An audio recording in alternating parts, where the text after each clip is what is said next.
안녕하세요. 크리스천 영상학교를 운영하는 신목사입니다. 오늘은 갈등과 싸움을 피하는 법이라는 점을 한번 생각해 볼게요. 출퇴근 시간에 지하철을 타면 밟혀 죽을지 모른다는 생각이 들 때가 있어요. 주말에 인사동이나 대학로에 가보면 웬 사람들이 그렇게 많은지 놀라 자빠질 지경이죠. 시장에 가도 사람들로 북적북적하고 극장에 가도 넘쳐납니다. 그래서 저는 오래전에 사람들로 빼곡한 서울을 떠나 지금 시골에 살고 있습니다. 더불어 사람들이 드문 곳만을 골라 다니는 것을 제 소신으로 삼고 있기도 해요. 사람이 많은 장소에는 웬만하면 가지 않는 게 제 삶의 철학이기도 합니다. 대신 틈이 나면 이름 없는 시골길이나 사람들이 거의 살지 않는 숲이나 호수, 강이나 들로 다니곤 합니다. 녹음이 우거진 나무 그늘에 차를 대놓고 쉬든가 아니면 운동화를 바꿔 신고 근처를 산책하기도 합니다. 그렇지만 땅거미 가지고 어둑해지면 이제 집으로 돌아오곤 하죠.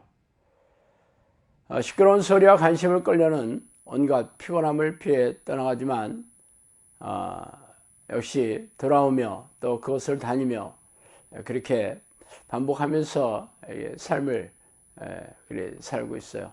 사람들 사이에 부대끼며 사는 게 보통 사람의 운명이잖아요. 사람들 사이에 살다 보면 좋은 일도 있지만 안 좋은 일도 섞이게 마련이죠.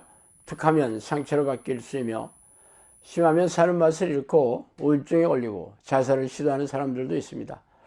이런 관계의 덫에 걸리지 않으려면 선한 사람들을 골라 사귀고 이기적이고 질 나쁜 사람들을 피해 살면 되겠죠. 회사의 동료나 학연, 지연으로 맺은 사이라도 만나면 인사나 하고 굳이 개인적인 자리를 피하면 크게 다칠 일도 없습니다. 그렇지만 그들이 가까운 가족이며 남편이고 시어머니고 사랑하는 자녀라면 예의가 달라지죠. 말하자면 적과의 동침인 셈이에요. 피하자니 치명적인 상처를 입게 되고 그냥 보고 있자니 속에서 천불이 나죠. 참 진퇴양난입니다. 그래서 수많은 사람들이 화병에 시달리고 정신질환을 앓기도 합니다. 한마디로 사는 게 아니죠. 지옥을 경험하며 사는 것 같아요. 그렇다고 운명이라고 체념하며 살기에는 우라통이 치밀기도 하죠. 재수가 없다고 치부하기에는 한 번뿐인 인생이 너무 억울할 뿐입니다. 그렇게 푸념하는 지금도 소중한 인생은 험한 세월을 따라 안타깝게 떠내려가고 있습니다. 그러나 방법이 전혀 없는 것은 아니에요. 무력한 자신을 원망하며 인생을 방치하지 말고 분별력과 통찰력을 가지고 취사선택하며 지혜로운 관계를 맺으며 살아간다면 괜찮은 방법이 있을 것입니다. 자, 그래서 한번 거기에 생각해 봤어요. 먼저 다른 사람의 죄에 간섭하지 말라는 것입니다. 이 말씀은 디모데전서 5장 22절 말씀이죠. 우리는 다른 사람의 세상의 은근히 관심이 있어요. 그래서 시시콜콜한 얘기를 내려놓는 여성 잡지가 인기죠. 유명인이 자서전을 쓴다면 베스트셀러는 따놓은 당상입니다. 거기에 그들이 까발려 놓은 얘기 중에 이름만 대면 알 수 있는 사람들의 비도덕적인 행위나 치부를 드러냈다면 입소문이 걷잡을 수 없이 빠르게 먼저 이틀만 지나도 장안에 모르는 이가 없을 정도예요. 이들의 관심은 아는 것에 그치지 않습니다. 그래서 인터넷에 들어가 이들의 기사가 실렸다면 잘못을 성토하는 댓글이 수천 건씩 달리기도 해요. 개인 홈피나 트위터에도 비난하는 글들로 대부하다시피 합니다. 그래서 최근에는 세상을 비난하는 악성 댓글에 충격을 받아 자살하는 이들이 적지 않아요. 유명인사가 아니라도 같은 아파트에 사는 이웃, 직장 동료나 상사, 친구들도 예외가 아닙니다. 근거 없는 루머의 진원지는 다름 아닌 믿고 지내던 사람들이죠. 믿는 도끼에 발등이 찍힌 격이에요. 절친이 아니라면 1급 비밀을 알 수 없기 때문이죠. 다른 이들의 사생활을 알고 싶어하는 정도를 넘어 그들의 사소한 잘못을 비난하고 간섭하려는 태도는 우리네 사람들의 본성이 선하지 않다는 것을 증명하기도 것입니다. 여기에 대한 성경의 견해는 단호해요. 다른 사람의 죄에 간섭하지 말라고 말합니다.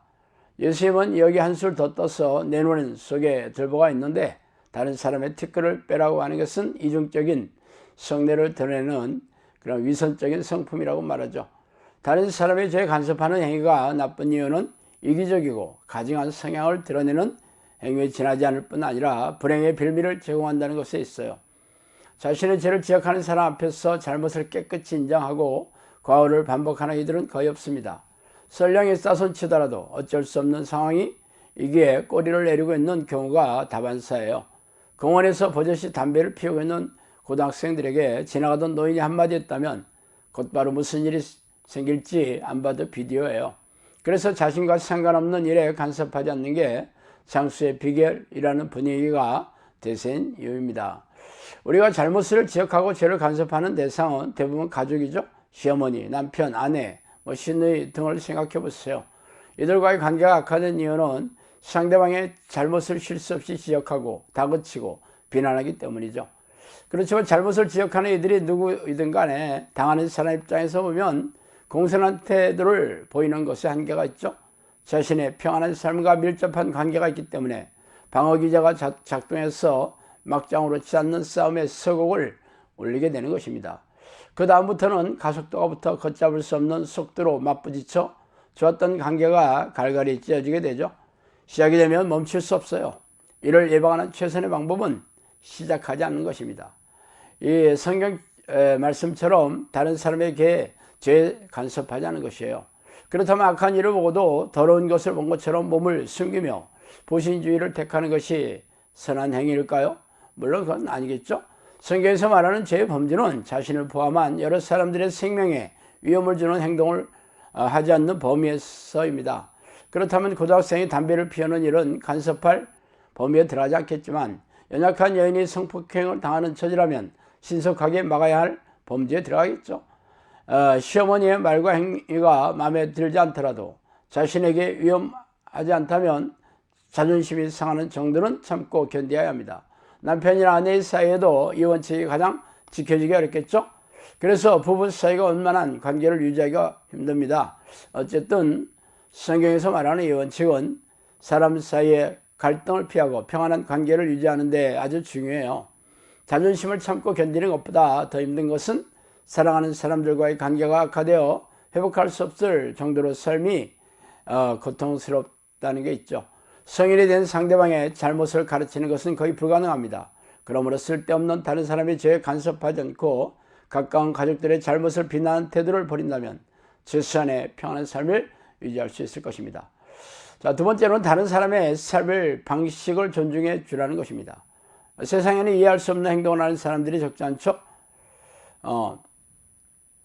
사실 그런 사람들도 나름대로 이유는 있을 거예요. 삶이 고단해서 그랬든지 아니면 자신의 처지가 짜증스러워서 그랬든지는 모르지만 술에 만취돼서 음악을 크게 틀어놓거나 이를 항의하는 사람들에게 12조로 대하면 툭하면 험악하게 말을 내뱉는 이들도 있어요. 사실 이들과 마주치면 불현듯 인간 쓰레기가 따로 없다는 생각이 스쳐 지나가기도 합니다. 우리는 그들의 삶이 고단하고 팍팍하게 된 이유에 대해서 전혀 모릅니다. 아니, 알고 싶지도 않죠. 그런 아이들이 가까운 이웃이라면 자신의 평안한 삶에 밀접한 영향을 미치고 있으니 모른 채로 일관하는 것이 능사는 아니겠죠. 그러므로 중년의 나이에 수산한 삶을 살게 된 이유는 알고 싶지 않더라도 적어도 그들의 삶을 존중해 줘야 할 필요는 있습니다. 무책임한 행동과 투박한 말투가 비위를 거스를지 몰라도 그들의 삶을 존중하는 태도를 버리지 않는다면 적어도 반목과 질시로 반복되는 최악의 관계는 피할 수 있을 것입니다. 대부분의 며느리들은 시어머니의 괴이한 행동을 이해하지 못하죠. 남편들의 철없는 행동을 받아들이지 못하는 아내도 적지 않아요. 그 반대로 아내를 이상한 눈으로 쳐다보는 남편들도 많죠. 정상적인 사람이라면 어떻게 그런 행동을 할 수 있을까? 결혼을 잘못했다는 생각이 머릿속을 점령하고 있습니다. 괴팍한 직장 상사를 만난 이들은 회사에 출근하는 시간이 되면 고역이 따로 없죠. 먹고 사는 것 때문에 그들 앞에서 웃어주며 고분고분해야 한다는 현실이 한없이 역겨울 뿐입니다. 사실 그들의 말도 안 되는 생각이나 행동을 이해하는 데는 한계가 있죠. 그렇지만 중요한 사실은 그들의 삶에 대해 자신이 아닌 게 별로 없다는 것입니다. 적어도 분명한 것은 그들을 만드신 주인이 바로 하나님이시라는 것이죠. 그래서 그들의 엉망된 삶을 탓하는 것은 그들의 주인인 하나님의 몫이지 당신이 판단할 문제는 아니라고 성경은 말하고 있습니다. 우리는 현재 행동을 보고 자신의 잣대로 그들을 평가하는 것이기 뿐이죠.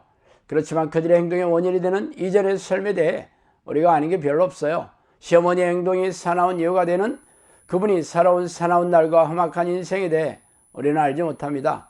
적어도 자신보다 더 억울하고 서러운 시집살이를 해온 것만은 분명하죠. 그 인생의 조각을 우리가 조금이라도 알았더라면 지금 행동을 조금이나마 이해할 수 있었을 텐데 말이죠. 직장 상사가 걸어온 회사의 환경에 대해서도 마찬가지예요. 그들이 만났던 상사들은 현재의 그보다 더 나빴는지 우리는 모릅니다. 그래서 우리에게 대하는 자신의 태도는 너그럽죠? 너그럽다고 자위할지는 몰라요. 또한 상사의 책상에 앉아 보지 못한 우리가 그들이 느끼는 생존의 공포와 두려움을 얼마나 이해하겠어요. 한마디로 그들의 인생에 대해 이해하지 못하면서 비난하고 불평하는 것은 삶만 악화시킬 뿐이라는 것이죠. 적어도 뒤에서 설득고 비난하는 지금의 태도는 서로의 관계를 개선하는데 전혀 도움이 되지 않아요. 비록 현재의 삶의 방식을 이해하지 못하더라도 존중해 줄 필요는 있겠죠.